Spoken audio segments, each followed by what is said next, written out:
Hello, welcome to a Go Battle League video where I'm going to showcase some of my own battles with a unique team that I came with.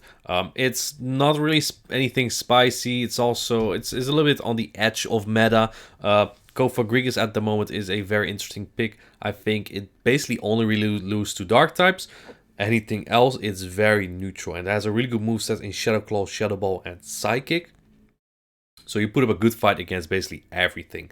Shadow Drapion, in my opinion, still one of the best safe switches. Obviously, Cobalion nerfed it a lot right now. If you see like a Ghost lead or Tapu Fini lead, keep in mind Cobalion in the back is very common with that. So that's kind of predicting on how to use Shadow Drapion, and Cobalion right now is just so good against like other poison darks, right? Let's take a look at how these battles here go. I have 5 battles to showcase here. They were from my Twitch stream as well, and the sets went quite well on stream. I'm gonna showcase on like my thought process on some of these battles. So Ampharos is actually somewhat neutral.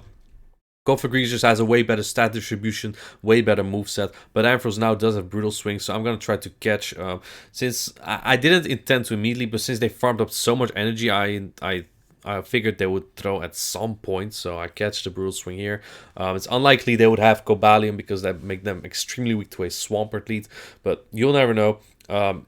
They swap in Walrein to answer it, which is just okay-ish, I guess. I'd rather have his own Cobalion, but that's fine still. It doesn't do as much damage if they Earthquake, so I can get a lot of farm on my Cobalion. They do Earthquake, that does take me out, but his Walrein now has no energy. So I can farm up energy. I can even decide to shield and farm up more, but looks like I throw a Sacred Sword instead. Sacred Sword is like a Body Slam clone. It's such a good move. Now, if it's Trevenant, it's going to be really difficult, and it actually is Trevenant. But one thing that I do have here is that I already landed the Shadow Ball on Ampharos, so it doesn't have as much on me anymore. Gonna throw Psychic here. They usually kind of have to shoot there anyway, and on top of that, I can get a debuff there. They swap out with some energy on Trevenant, which is fine, I guess. If I shield once here, I have to shield twice because I believe they were very close to another Brutal Swing, which I really didn't want to take. This does way less than a Shadow Ball, so I let this go. Hopefully my Cobalion can sweep, but obviously a Trevenant is not going to be easy. The thing also is, if I shielded there, the Trevenant also wins CMP against my Kofagrigus, so there's just not much I can do with that Kofagrigus at that point. My opponent actually based a C-Bomb there. That is my win con. They're gonna get to so many moves anyway, so I figured I might as well not shield and see if I can get to so many Stone Edge. This is really not a good matchup for Cobalion. I'm not throwing just yet because I'm hoping they will let me sneak one move. In comes another C-Bomb. They need 2 C-Bombs at this point. I think I need 2 Stone Edges, but I'm already at so much energy here. Double kick charges quite quickly. I think I'm 2 double kicks off, and that should win me this battle. Here we go.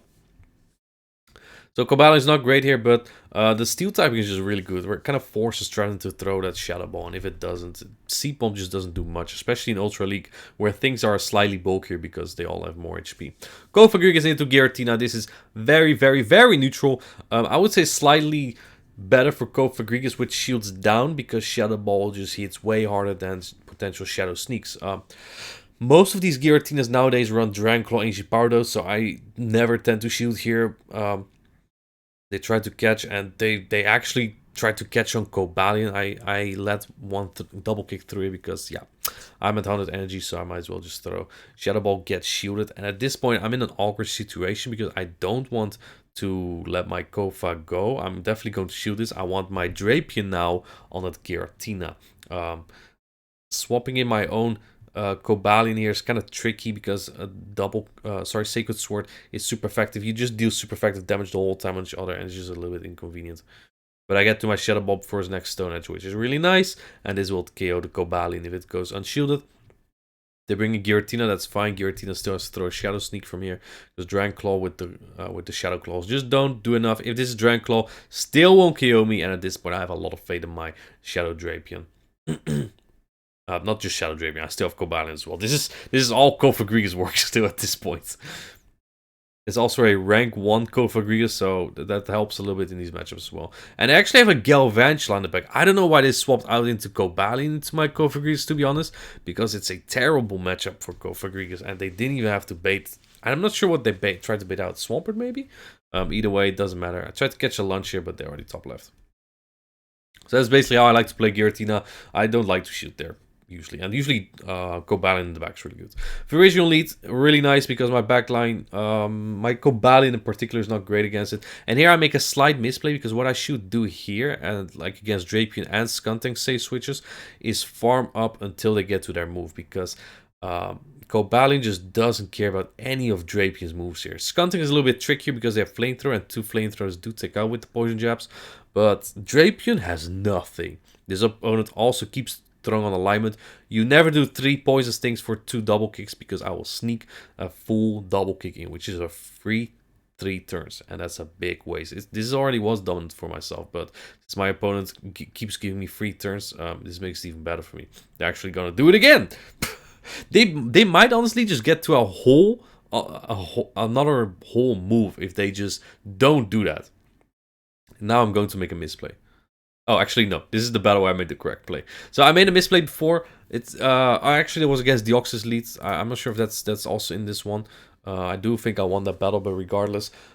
If you have 2 answers to like the lead, it's better to save Cobalion and swap out because they usually just try to bait it out, right? If they have like obstacle in the back, I just die. This is against Reezy, my good friend. Go Fagrigas into Origin Giratina, which is worse because this does have Shadow Ball, which I actually have to respect. And since they win CMP, that also makes it difficult. Pokemon are just slightly bulky enough here to not get farmed down. Like Trevenant and Greatly gets farmed down in the 2 shields by Cofagrigus. In Ultra League, you can't really do those things, so this makes it very awkward. He even doesn't bait here, which is very convenient. I throw Psychic for potential debuff, maybe then I can farm down in 2 shields, but I'm not really counting on any of that. I'm a bit bulky though, so that helps. Gonna catch on my Shadow Drapion. I want to preserve my Cofagrigus there, because I know I lose this matchup. And they swap in a Galarian Stunfisk. I already kind of know it's going to be like double steal, like Registeel in the back, which would be awful. We CMP on this Earthquake.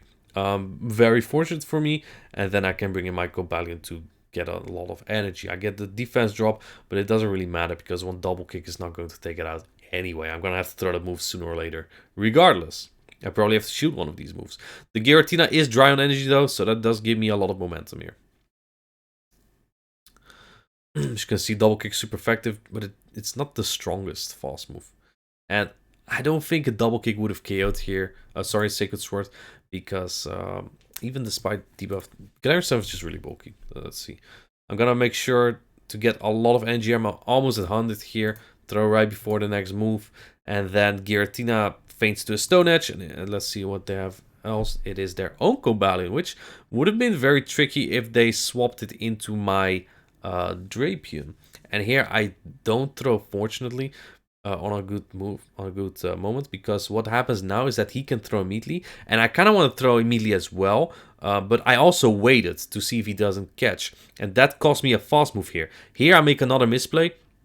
This is nice. This is nice to throw the Stone Edge and actually KO. Like this was lightning fast reflex, right? He swapped and I basically threw it immediately, but because of that, I don't have energy for this Cobalion now. I could have farmed a little bit more, maybe on Kofa or something. That's just not really convenient. And because I also swapped and then did one Shadow Claw and throw immediately, it actually took me 3 turns, right? 1 turn swap, 2 turn Shadow Claw. He gets a free double kick in. So I'm just starting to miss so many moves here, and it's actually gonna cost me in the end. The waiting cost me a double kick. He got a free double kick in during my swap plus the Shadow Claw.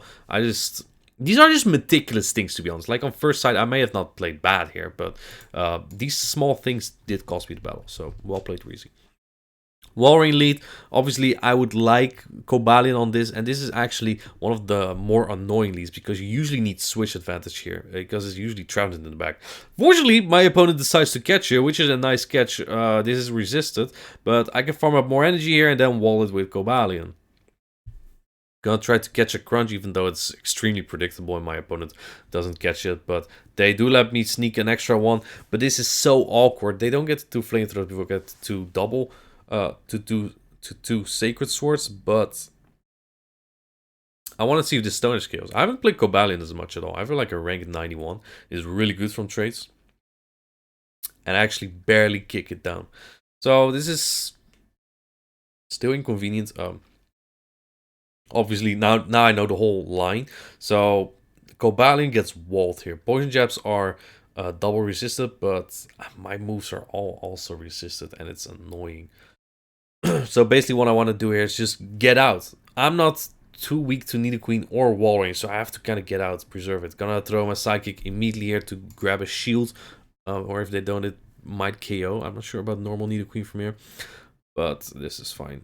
And they actually throw a move immediately. Is this an Earth Power?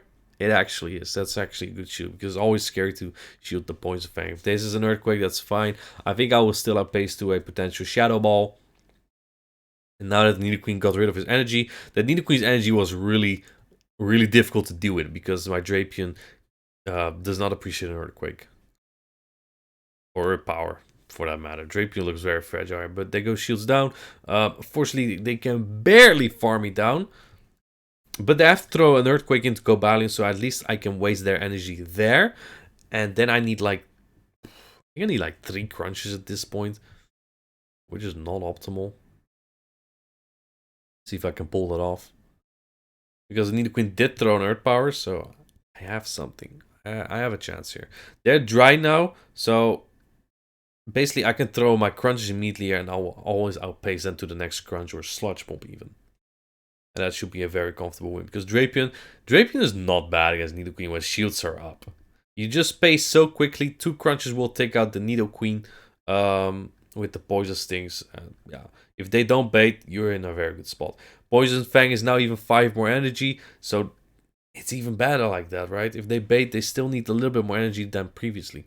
Crunch comes in, this will take out the Walrein, and I win this battle. This was a 4-1 set. So basically that's how the team works. It actually didn't go as well on stream as it went off stream. Like I went like 20 and 5.